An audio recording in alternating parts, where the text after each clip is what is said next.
Hi guys, Ryan from Iron and Fire Coffee here. In this video, we're going to show you our 3 most common barista mistakes we see in coffee shops every day.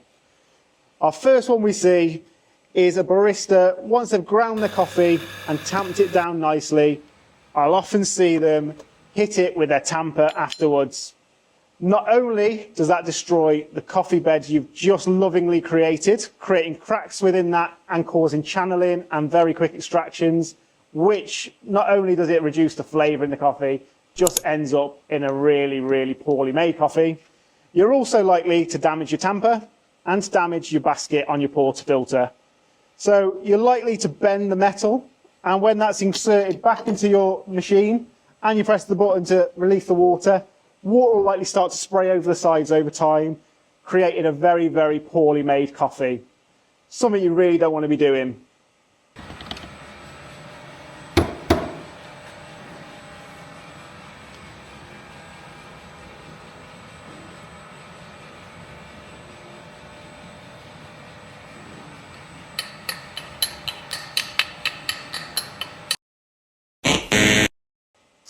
Number 2, what I tend to find is in coffee shops that they're not purging their steam wands, or even worse, not giving it a wipe after every use.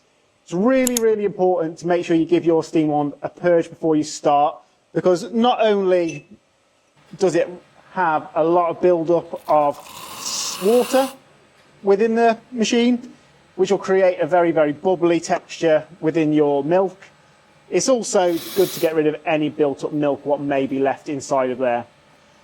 Finally, after you've done that one, making sure you give your steam wand a good wipe afterwards, because not only is it horrible to keep burnt on milk, it also makes sure that your holes within the steam wand are completely unblocked for the next use. Because what will happen if you carry on not wiping your steam wand, over time, the milk will start to build up within the holes and create a blockage, which will stop any steam pressure coming from your machine.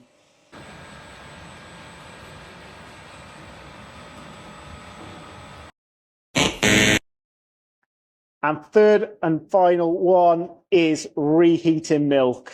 So often do we go into coffee shops and we will find them reheating milk with the milk that they've used previously. And not only is that quite dangerous in the fact of a Food Standards Agency point of view, you're heating milk up to around about 60, 65 degrees potentially. Very, very rarely is it going to go higher than that, but that's a prime time for bacterial growth. So you don't want that to be happening. So as your milk cools and reheats, you're just helping that bacteria to grow. And it'll make sure your texture is not very good for any latte art what you're trying to produce.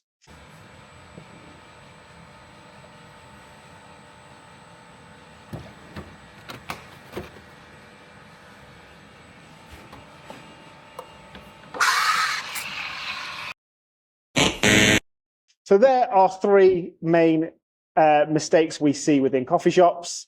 Hopefully you're not doing any of these, but if you are, try and prevent yourself from doing them in future. Any questions or anything, feel free to get in touch in the comments and we'll be happy to help with anything you need.